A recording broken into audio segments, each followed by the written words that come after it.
honored to be joined by, again, Darciea Houston, the amazing.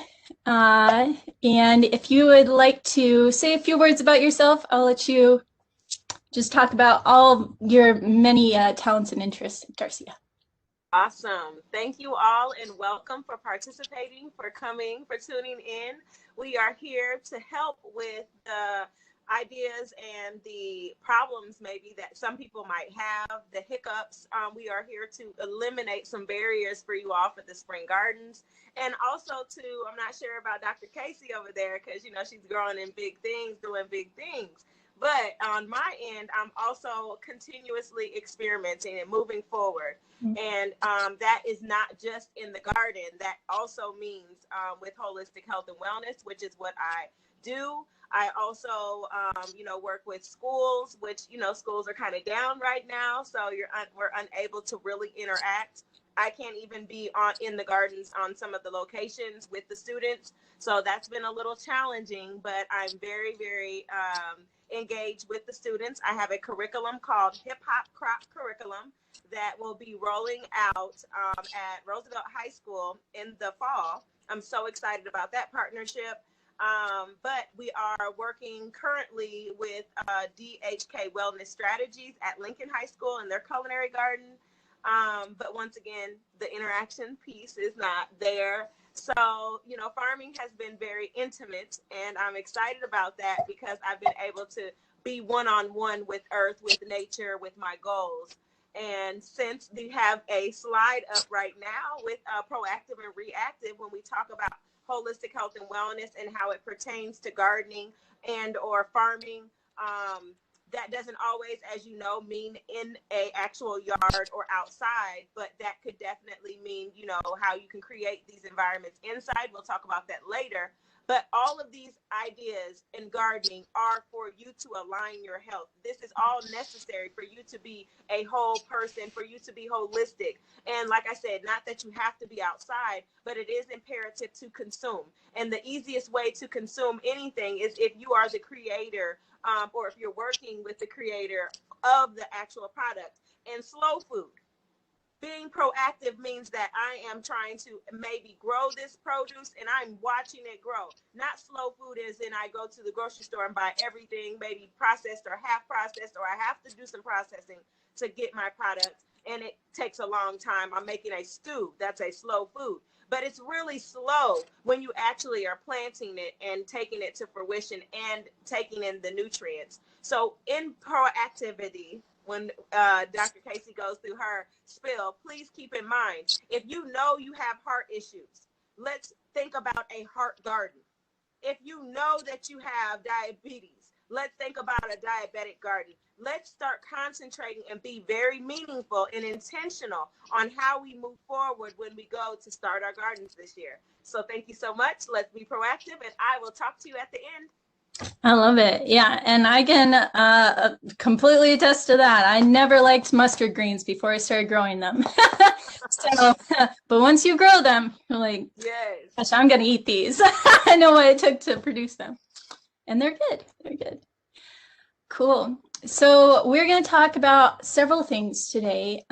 We have it loosely structured with helping you decide. So our title is Planning and Planting. So we're going to look at aspects to help you decide and make decisions on what you want to plant for your spring vegetable garden, but also give you examples of when to plant different plants in this region, because it changes. You might see on a Facebook group that folks are planting tomatoes right now, but they're like way down south in southern Texas.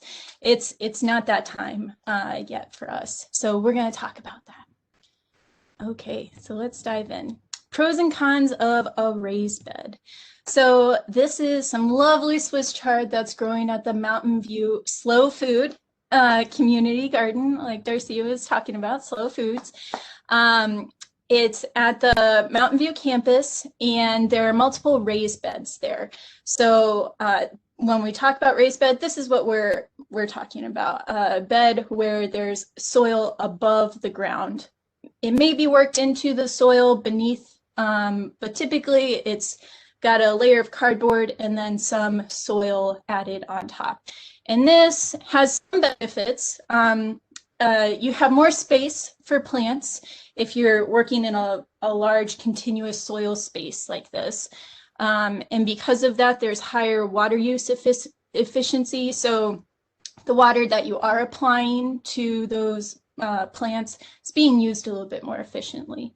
And you don't have to water it as often, still pretty often when it gets pretty warm. But if you're growing in a pot and it's a small volume of soil, you're going to need to water it more often because it's just going to dry out a lot faster. It's like the difference between having a small mini fridge and a big fridge. You know, you can only stock so many resources in that small amount of space. There's less heat stress on the roots because that large amount of soil buffers that energy that's coming in from the sun and from the temperature of just the hot air. And there's ability to build the soil over time, meaning you can increase the biodiversity of all the microbes living in that soil. And that really promotes the health of the plant. So that's a good thing long term. And this is pictures of a few of our honors students, our PTK students, harvesting some potatoes that were grown in raised beds at Mountain View. It's a lot of fun. I highly recommend potatoes, both in raised bed and in containers. But there are a few cons to raised bed, mostly space. So if you don't have the space, if you're living in an apartment or you're renting a house and maybe you don't have permission from the landlord, I think, you know, most landlords would want to see this sort of development in their backyards. But if that's not the case, that can be a limiting factor. And we'll talk about options for container gardens then. And of course, if you do move and you invest all of this time and energy into this raised bed and then you move, you can't take it with you. Whereas a container garden, you could pack it up and take it with you. And it is best established in a frequently visited space may not be feasible for residents in apartments. So if you have a plot, a community garden, that is great. I would just suggest aiming to establish a plot at a community garden that's really close to your house, because the closer it is to you, the more frequently you will be there. And that really does, there's an old saying that says the best fertilizer is the gardener's shadow. And that really rings true, because the more attention you give your plants, the better they do, the faster you can catch problems and just tend to your plants over time. So before we move on, were there other things you wanted to mention about raised beds, Darciea? I sure did. I want to tell everybody, yes, it is very difficult. They are standstill, but it's not the end all be all, because trust, I had some issues with a raised bed and somewhere I was growing. Y'all best believe I went and got my crops. I dug them up and I put them in containers and I left.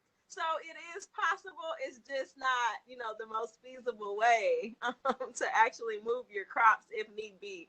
So that's what I wanted to add. It is so possible to take things with you. Propagation, you know, there's so many techniques, but all in all, it is a very hard situation because you're leaving all the soil behind too. I wanted to be petty and I wanted to take the soil with me. It can be, well, it's such a work of art, like you say all the time, Darciea, that you're growing the soil, not necessarily. Right, that's how I feel. I had earthworms in there and everything. What do you say? I'm taking everything. Right? I love it. I love it. But yeah, it is an investment. It's hard to say goodbye, but just like something that you take care of, like a house over time, you want to be a good steward of it. Sometimes it's hard to leave that. So, okay, awesome. So moving on to container gardens. Pros. So we're big fans of container gardens over at the El Centro campus because we are blanketed with concrete, and this is our reality on a day-to-day basis. So this is pictures of potatoes growing in 5-gallon buckets. You can grow a lot in 5-gallon buckets. We're going to go over a few examples of that. If you've never grown in 5-gallon buckets before, it's really nice because it holds a good volume of soil. If you're going to be growing outside, particularly when it's really hot in Texas weather, you want a good volume of soil. So I suggest a pot that's at least the size of a basketball or a soccer ball. Folks ask me, you know, like, is this pot big enough for a tomato? Say, as long as it can hold a basketball or soccer ball, just think of that, like, and bigger the better, because again, that way you have more space to hold more water. You're not watering as frequently. Other things, I think it's really cool that you can move them around. You aren't tied to a certain location, whether it's because of sun or because it gets cold and you want to shelter them from the frost and bring them in closer to the house. You can easily remove diseased plants. You can add more or take them out very quickly. And I think they beautify patio and balcony spaces all around in Dallas. So I just wanted to show you a few pictures of El Centro and what we're doing there. So this is the El Centro campus of Dallas College, downtown. This is one of our rooftop greenhouses. So you can see we are completely farming up on top of the roof. So we're growing on the side of the wall there in this live wall. It's hooked up to some timed irrigation. So we're growing in small containers. So this doesn't fit a soccer ball or basketball, but because it's hooked up to some timed irrigation and it's automatically watering, don't have to worry about that as much. So it is frequently getting watered, but not hand watered, so it's okay. And these are some containers that we put up that have some herbs around campus. And you can grow a lot in containers. So we've got some more herbs, some squash, and some tomatoes. And what we find works really well for us is El Centro has several elevators. So it's hard to move students from the classroom down to the greenhouse. So we bring the greenhouse up to them in the different science labs. So we actually will take these containers and wheel them into the elevator and bring them up to the students. And this is a planter that the environmental club planted together. We also really like these planters, not just because of the wheels, but because they hold water in the bottom of the container. They're reservoir containers. So if you can see in the back, there's a black pipe, and that leads down to the reservoir. And you can actually water through that black pipe to fill up that reservoir. And that way, if it's, you know, July, August, it's really hot outside, you can leave on a Friday from school, come back to school on a Monday, and those plants are still alive. You're not needing to water them every day. And again, this is a large volume of soil, so bigger is better. The more soil you can pack around that root system, the better off your plants are going to be.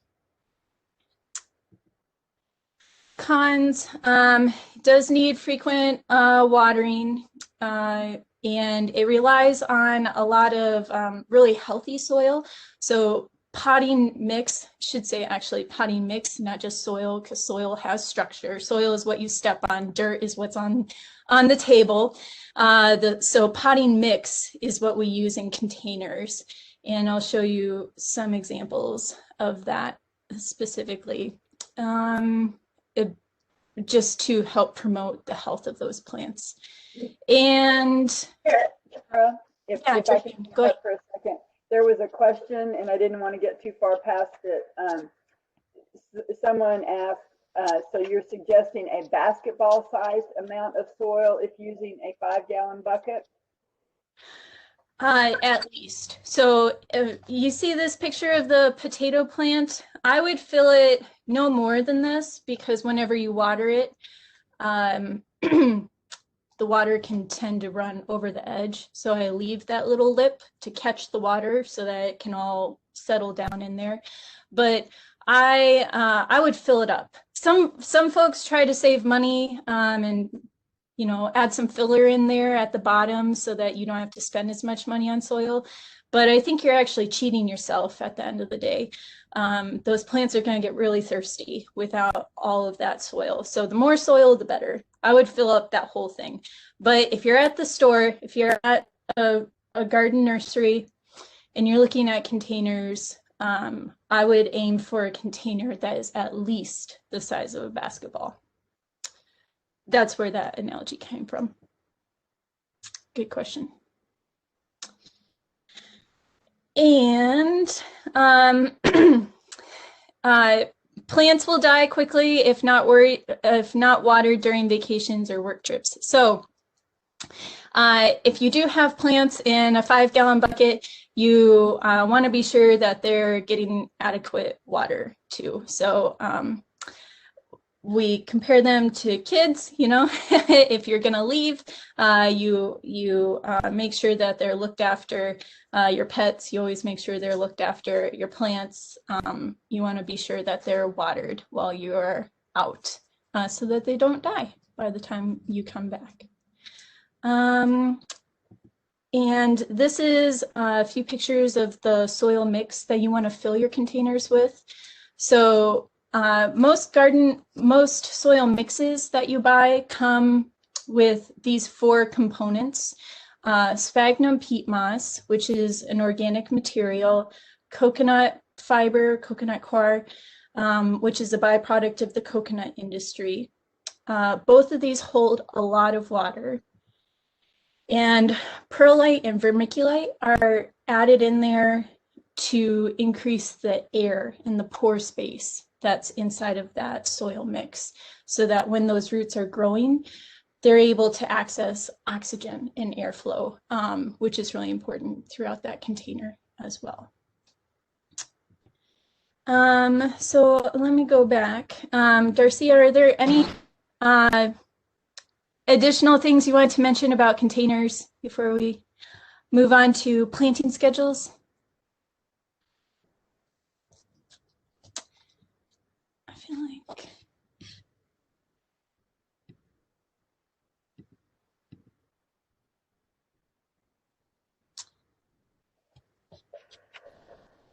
So, Kara, I have a question here. One of them is, and some of these are being sent just to me, so that's why I'm jumping in, and you're not hearing them from Andy and Corey. The question is, what about containers with drainage holes versus no drainage holes? Is one better than the other? So, good question. So this, even this reservoir container has a drainage hole. On the sides, it has holes to make sure that the reservoir doesn't flood the entire root system. So it will hold water, but it won't hold so much water that the whole soil is submerged in water. So, and then the alternative, the 5-gallon buckets, these just have holes at the bottom of them. So that helps with the airflow. You get a lot more airflow through that soil. So you do want drainage holes because you don't want your roots to become hypoxic. They don't get enough oxygen, and that helps fester some bad bacteria that you don't want, and starts to smell, which you also don't want.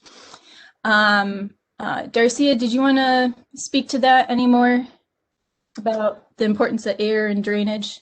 Yes, so I do personally like to have the option to say, okay, work or life is just too much. I'm gonna go out for 2 days. I want to go on a vacation, and not just a weekend. And that would also help the person that's helping you water, because if they can just fill up the reservoir, then now you have a controlled way that your plants already understand how to go get that water. But if you have somebody having to water for you, then you don't know how they're going to water. And sometimes they damage your plants. And it depends also how big or your growing situation. They might, dump all the water on top. And this might be a temperamental plant that can't, express or hold that type of water on its leaves. So you just have to be careful also what you're growing. But then you have some plants that do not like to stay moist at all. They want to be watered and then they want to be dry. And then they want to be watered again. So it's just about the plants that you're growing and then what type of lifestyle that you have and who is watering for you. So if you take those things into consideration, you'll make the best choices. Dr. Casey, we have a question about one of the attendees said that there's something about adding soap to the first water with one of the soil mixtures. Yeah, absolutely. Could you explain that to her, please? Of course. So sphagnum peat moss and coconut fiber are very hydrophobic, meaning they repel water at first.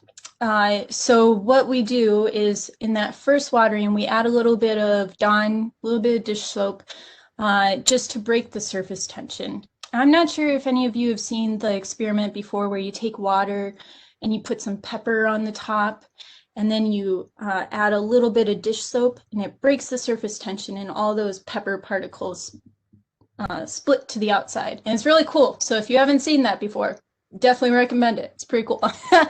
But it's the idea of soap breaking the tension. So the soap helps coat those hydrophobic particles of soil at the beginning. But if you are using a growing mix that is specially formulated already, it might already have a surfactant, a soap coating it. So, and it, in that case, may be a little moist already. But if it dries out a lot, or if it is the first time watering and you see that water is just kind of rolling off of it, really easy to fix. Just add a little bit of dish soap and you'll be good to go. It doesn't hurt the plants, just like not even like half a teaspoon, and you'll be good. Good question. Another thing, if you don't take precautions to do those types of things, like she said, you're also, when the water won't absorb and it's rolling away, it's also taking some of your nutrients too. So your goal is to retain. Think about, be intentional about retention of nutrients and water. Amen. I love it. Absolutely. So I think we actually have a slide on that. So planting schedule. So once you've decided whether you want to do a raised bed or a container, you want to go in, and this is the schedule for the plants of when you want to start planting. You can actually start planting peas anytime now, from mid-January all the way through mid-March. They're a cooler crop. They can actually handle a little bit of frost. Same with carrot, potato, Swiss chard, collards, kale, turnip greens, mustard greens. And then you start getting into, you have to wait until mid-March to plant those more frost-sensitive crops, like beans, cucumber, tomato, lemongrass, okra, eggplant, and pepper. So we'll walk through each of those here. So preparing your 5-gallon bucket. So if you are going to plant in a 5-gallon bucket, recommend you drill some holes, some good size holes in them. 1/2-inch holes, so quite large. We're not messing around here. If you've ever drilled little holes in the bottom of your buckets before and seen them get clogged very quickly, you are not alone. That is what soil does, you know. So that's why I recommend, you know, using larger holes at the bottom to help with that drainage, and it helps with the airflow too, so that those roots that are at the bottom of your container get some air through those holes. And then you're just going to want to rinse it out, fill it up with the potting mix, and add a 1/4 cup organic vegetable fertilizer every 3 weeks. So you want to feed at the beginning and then continuously feed, because like Darciea said, you do want to retain nutrients as those plants are growing. they're using those nutrients. You want to be sure that they have constant access to all the nutrients that they need. So if you've ever met Alundra Lyons at Mill City Urban Farm, you know how amazing she is. She is drilling holes in 5-gallon buckets here with some of the neighborhood kids in Mill City. If you don't know where Mill City is, it's in the city of Dallas, city limits. It's close to Fair Park region. And so they're drilling holes in buckets, and they're getting really excited to plant their potatoes there. And they are also, they've also done different sessions on vermicompost. So if you have not connected with her yet, I highly recommend that you do, because she is awesome. Okay, here's the organic fertilizer. So if you are looking, did I hear something? Was there a question or thing? Organic fertilizers. If you're wondering which organic fertilizers you should use, fish emulsion, blood meal are good sources of nitrogen. And on those packages, they'll list which nutrients they provide for your plants too. Feather meal, bone meal, manures, compost, and vermicompost are all good things. Vermicompost goes a step further and helps promote the microbial health inside of that soil to help promote the health of the plants. So that is even better. Do you have any recommendations on fertilizers, Darciea, before we move on? Anything that you haven't been using? I mean, just because of the culinary background, when you make, let's say, Thanksgiving dinner, you know, you have your turkey and everything, and hopefully you're gonna make your own broth and things of that nature. So once you have your bones and stuff, I just am interested in grinding up those bones, you know, and creating my own bone meals. But that's just more on the composting, permaculture side of me. So that's what I would like to add. How creative, you know, can you get? There are banana peels for the potassium, and there's just, you know, a lot of other things that you can implement, like coffee grinds. But it's just based on your crop. So you can't just go slap these things on, and you don't know exactly what your soils or the plant needs. So think about those things. Once again, I guess my word is intentional for today. I love it. I love it. Yeah. So if you know that you're planting okra, you can look up what nutrients okra prefers. It's a quick Google search, and there will be specific recommendations for each of those crops then. I love it. Okay, so this is a picture of our students being awesome and harvesting some vermicompost from their horticulture labs. So we keep worm bins. We learned from the best, Heather Rinaldi. If you have not connected with Heather, highly recommend that too. She's at Texas Worm Ranch, and you can learn all about how to keep your own worm bin and create your own amazing, healthy vermicompost so that you can feed it to your plants. Okay, getting into the specifics of those plants. So, Kara, yep. I had one leftover question, well, actually two, about the raised beds. Do you have to turn the grass or soil over first, or can you just build the bed frame and fill it with soil? There are so many parts to that question. So a lot of grass tends to grow right through a simple weed barrier. So I recommend multiple layers of weed barrier. If you were to turn the grass over, and it's a grass that propagates, it replicates through cuttings, through little bits of its rhizome, you are just spreading it. So if you turn it over, you're just creating a whole bunch of baby grass plants. So a lot of people do that. But the best way I find is to layer a whole bunch of cardboard, weed block, and then put some soil down. And that'll kill off that grass underneath and also keep it from coming up through your soil. Would you add anything, Darcia? Do you? Yes, I personally, weed barrier, especially in the raised beds, I'm noticing as I continue to get called to, for advice and or to come out and revamp somebody's garden, they're taking their raised beds down. That weed barrier sometimes, if they're not built correctly, they're creating a lot of mold and fungus, and it's just a bad environment sometimes. And then if you got heavy equipment. I got a quick story about when I used to farm at Paul Quinn with the farm director at the time.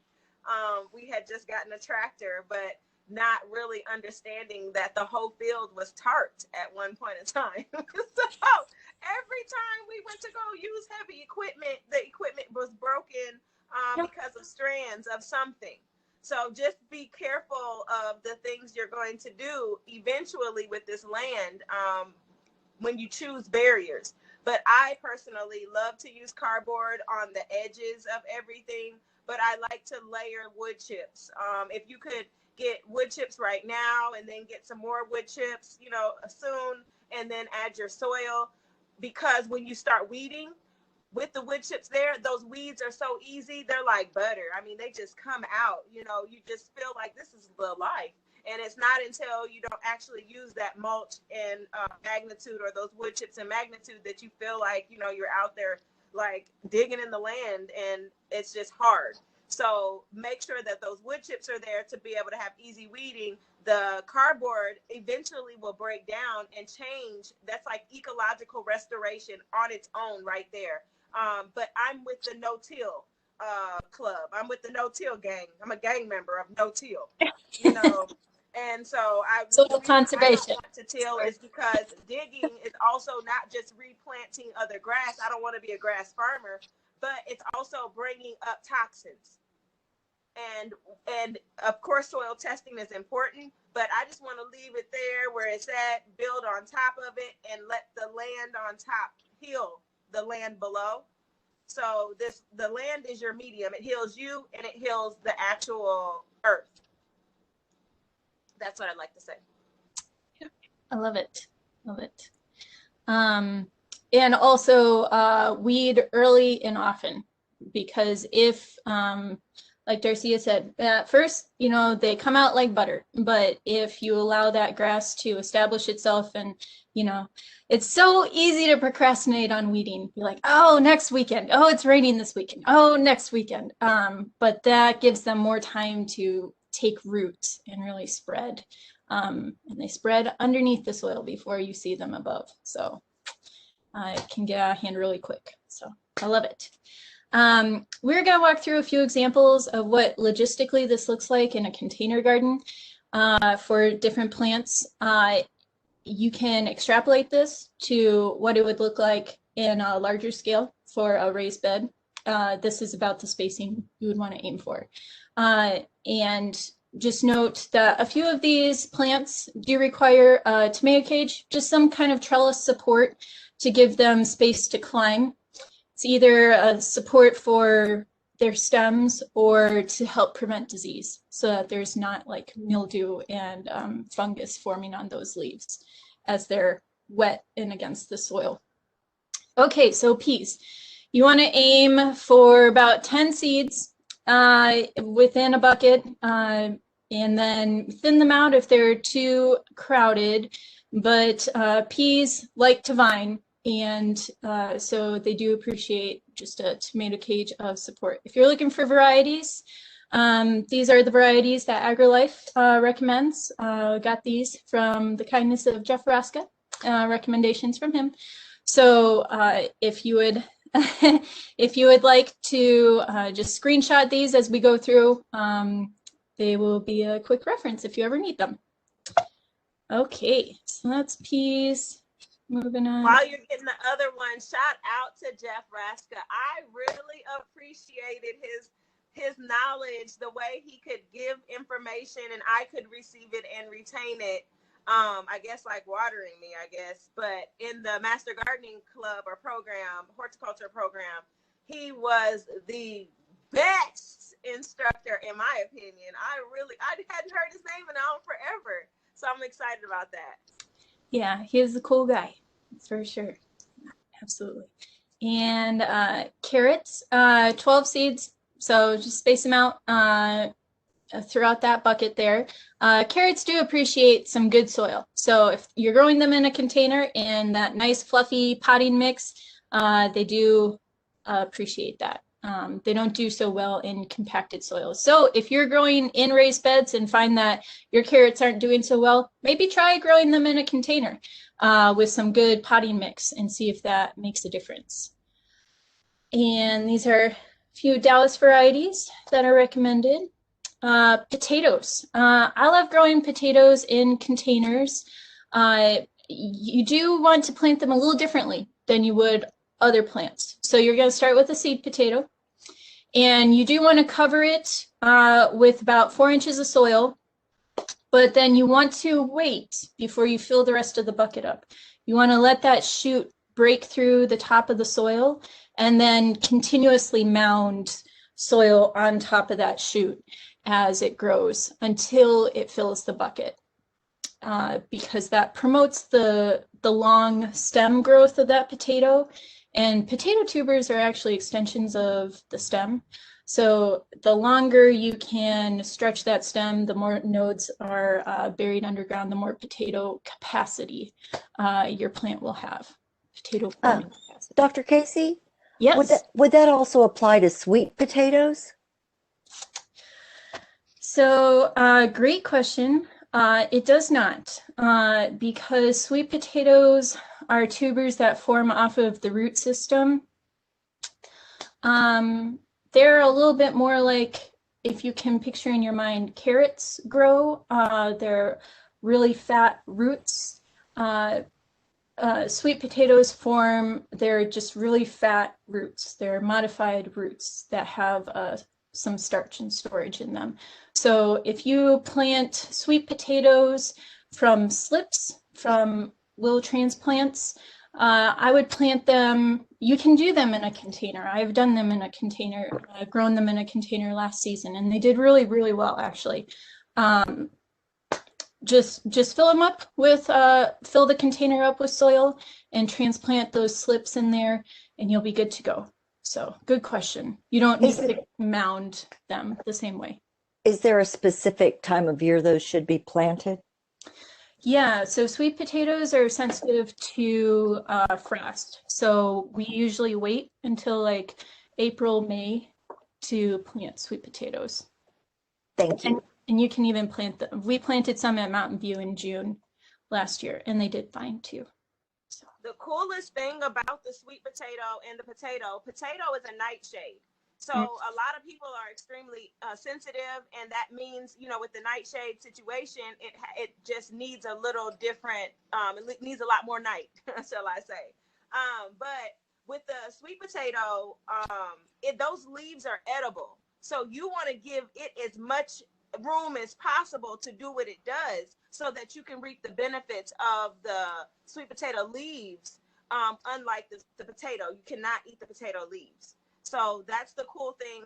If you have the room or the ability, try to give it as much space as possible so that you can stay healthy with those greens. We're going to try something, spoiler alert here, we're trying something on Mountain View this season with one of those cattle panel trellises too, to kind of guide the vines up over the trellis to give it some more space to branch out so that we're not cutting them with the weed whacker every time we walk around the ways of the raised bed. So that's kind of cool too, if you're interested in growing sweet potato and giving it more space to branch out, but just don't have more space. So go up if possible with the trellis. Okay, cool. So this is what it'll look like on the left-hand side. When it very first breaks through the soil, it's just a little baby shoot. Wait till it gets about this size until you start mounding it up with some more soil. And then once it gets to this size and the bucket is pretty much full, just wait, just stop. That's enough soil and it will do just fine. And then you'll have a lovely harvest. Just love potatoes. They're so easy. And I think they look really pretty. They're very green and lush. Okay, turnip greens.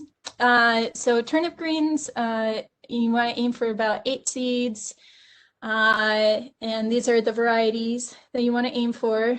I always use turnip greens as an example of the importance of the right planting density. So on the right-hand side, we didn't plant as many seeds, but they weren't competing with each other for light and for resources. So they got bigger, each of them individually.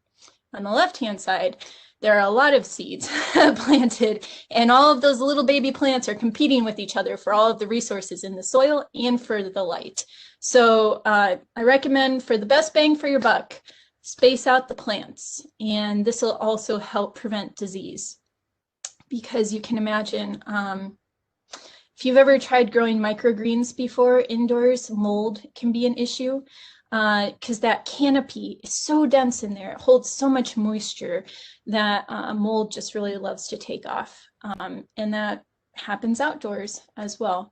So if you can space them out, give them more airflow around each of those individual plants, they'll thank you and be very happy and healthy. This is just a close-up of what they look like. Okay, Swiss chard. So you saw the Swiss chard picture in the raised bed. Each of those plants can get pretty large. So that's why we recommend only 3 plants per 5-gallon bucket. These are some good varieties for planting. Same with collards and same with kale. And mustard greens, my new favorite. And these are some mustard greens that I'm growing at home in our parking lot, you know, because that's what you do. And bush beans. So now we're getting into the more frost sensitive plants. So you're going to want to wait until mid-March to plant these guys. So bush beans, I want to aim for about 8 seeds, give them some structure so that they're not flopping over all over the place. Add a tomato cage in there. Same with cucumbers. Cucumbers can get pretty big. So we're recommending 1 plant. So you see 1 seed there. And cucumbers do really well started from seed.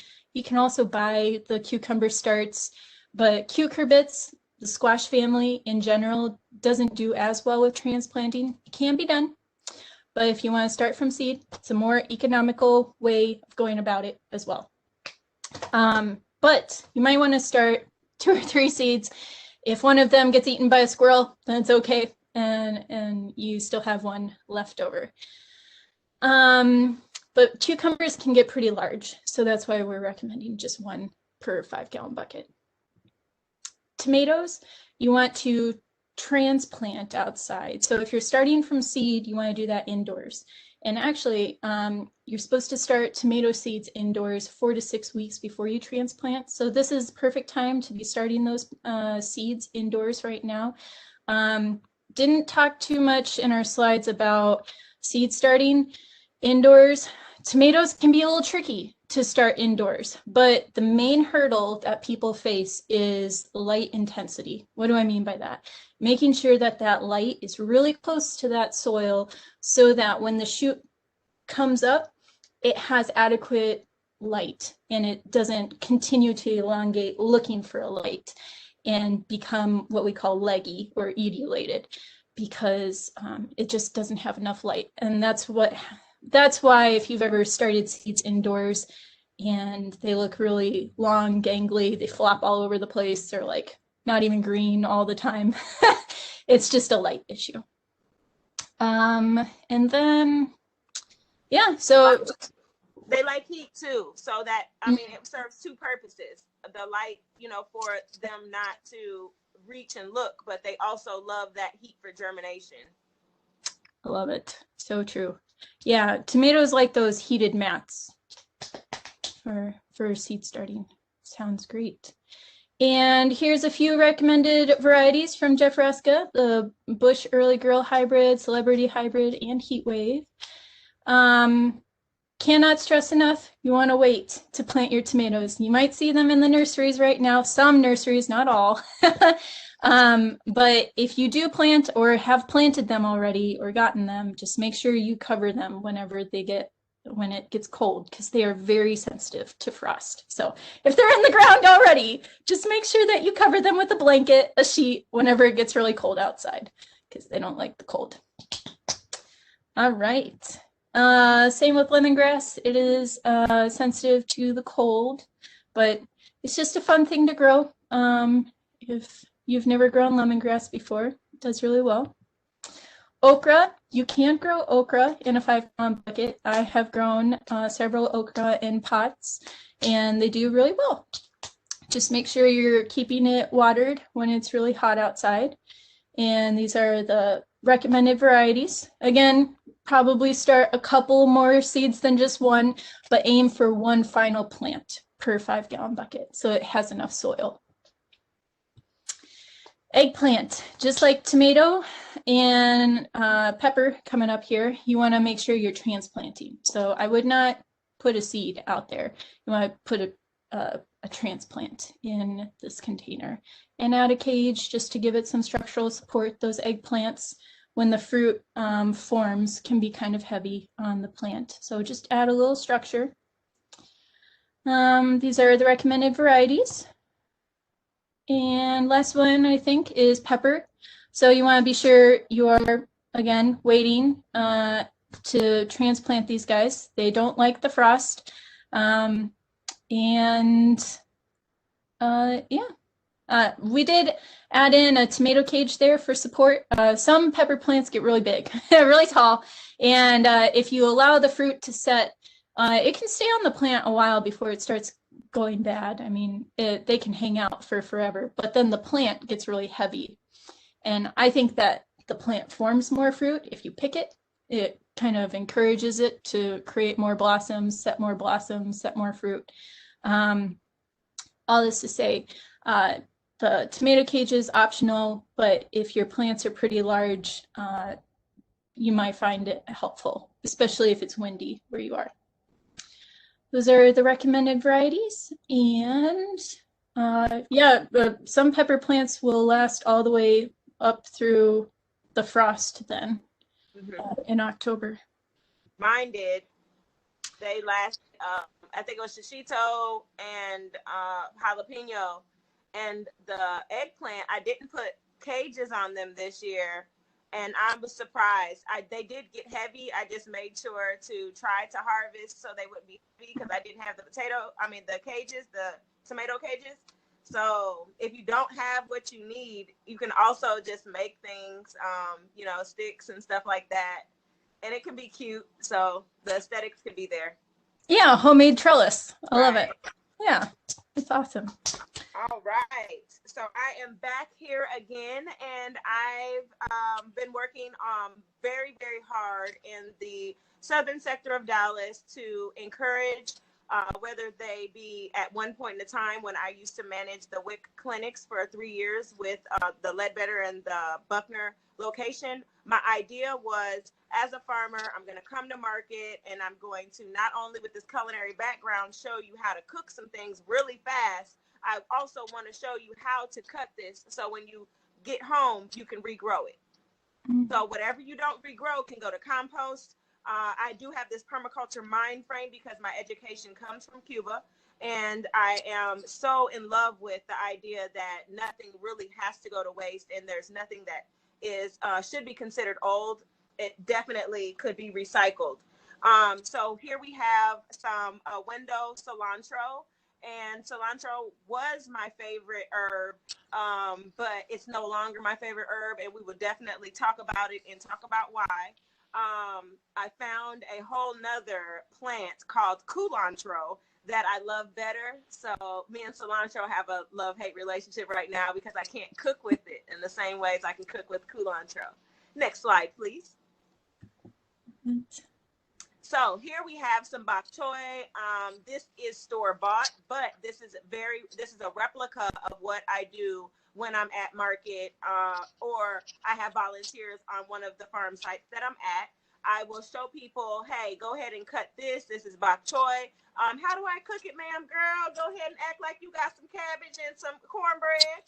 Get your life together, saute this, throw a little butter, a little oil on it, salt and pepper. Keep it simple. But I want you to regrow the bottom part of this. What, Miss Darciea? Regrow? Yes, regrow. I want you to cut off the top. And I want you to submerge the actual root system, not the whole crop, but the root system into water. And I'm not sure, I believe that we have two separate. I think we have one from Big Tex Farms to the left, and then we have one from the grocery store to the right.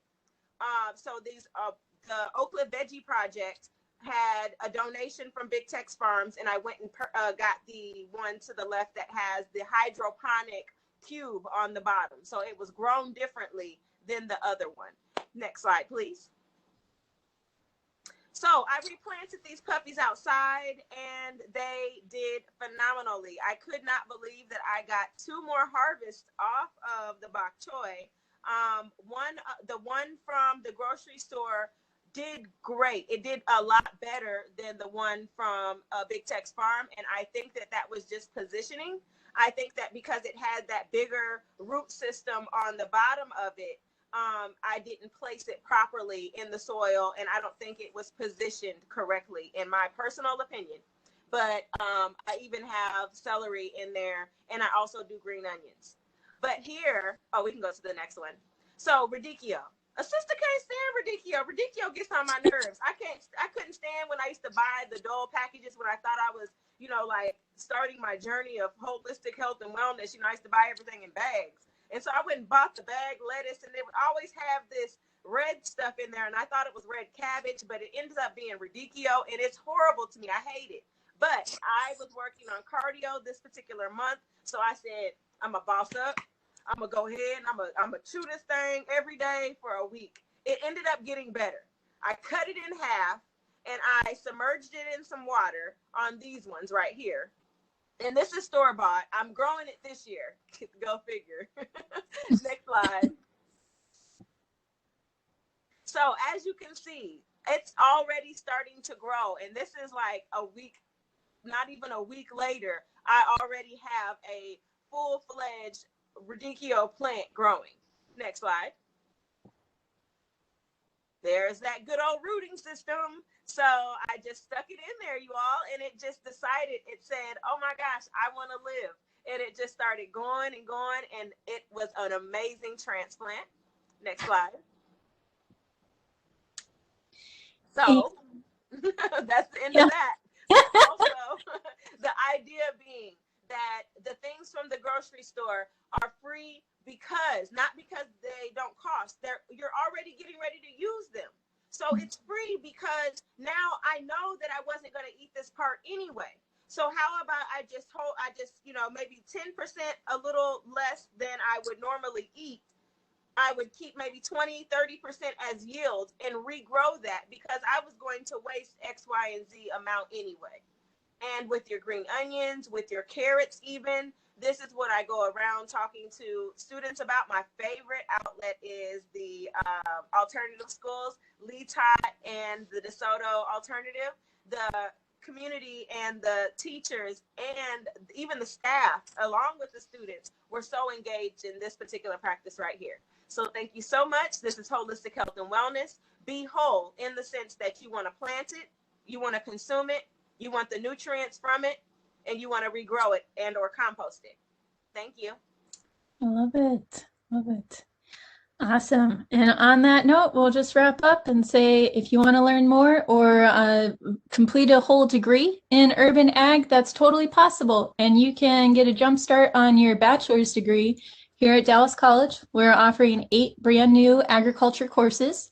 And I teach agronomy, horticulture, and the ag industry. And then we have a lot of other very talented teachers that teach the remaining courses.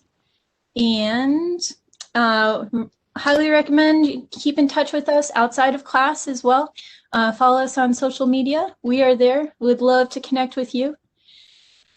And this is Darcia's contact information, just for future reference. And I think that is it. Cool. Thank you. I think this is the very first time that we have ended on time. That is excellent, and we have a couple of minutes for questions. So I'm going to ask Lori and Andy if they each have one question, and also we put email addresses in the chat. So if for some reason we didn't get to your question, please reach out to Darciea or Kara, and they will be happy to answer your question. But Andy, I'll go to you first, and then Lori to you. Well, I'm going to two for the question because one part of it was someone asked specifically if you could flip back to the slide with the schedule. So while you're doing that, then there were several different questions that came in about soil mix recommendations.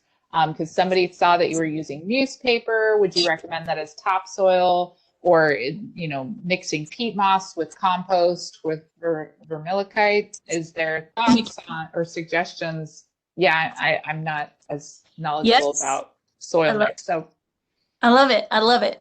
So we use newspaper in two ways. One, in our vermicompost bins, our worm bins, to keep worms happy. You want to stay away from newspaper that's the shiny ads. You don't want that. Anything shiny and anything that has color, the colored ink you want to stay away from. But the regular newspaper, we use it as just a carbon source for the worms in the vermicompost bins. And also we use shredded newspaper as a mulch on top of our containers. But if you can use compost, that's great as a mulch, or wood chips. That works great. It's just we find that newspaper is a cheap mulch that we can use. And if you water it down, it kind of forms kind of a paper mache. It's still breathable, but you don't have to worry about it flying away in the Dallas wind or anything like that. If it's not wet, you do. But if you wet it down, it's fine. It stays in place. As far as mulch or potting soil mix, I have a product called Filthy Rich Nutrients. Once we learn what's going on with your soil, I come in and I help, you know, amend the situation. But just on the basic soil, like do it on your own mix, I definitely used when I was at Paul Quinn too, compost, vermiculite, and peat moss. I mixed those things together, and that was my basis. There's some other things that I use personally, but I'm right now experimenting. Coco Coeur, Rio Coco Coeur donated like all of these pallets of Coco Coeur for the Dallas ISD schools I will be working with in the fall, and mixing those in has also been my replacement for peat moss. But there's so many different things you can do. Just the basis of everything. You just want to make sure you have your nutrients. You want to make sure you have air and the retention. So whatever can do those things for you, that's what you want to go with. If you're growing lemongrass, the lemongrass tops, once they become, you know, too much, you can chop those back. That's mulch too. And so are leaves. Leaves are mulch. So sometimes you don't find anybody in the forest, you know, Amazon forest, like, oh, Lord, get the rakes, you know, where are the volunteers? You know, leaves are to be left at times, you know, leave them down there so that they can create more soil and protect the soil, because the tree, in my opinion, is definitely trying to protect its roots, and it's getting cold out here. So let me put my coat on, you know, and then it actually drops the leaves. And then here you go, you and I together, you know, we go out there and we're moving stuff away. But anyway, that's another conversation. Check me out later. I am hilarious, but serious. Thank you. Thank you so much, Darciea and Kara. And Lori, I'm sorry, we've run out of time. So again, if you have a question that was unanswered today, please reach out to Dr. Kara Casey at kara.casey@dccd.edu or darciaalhouston@gmail.com.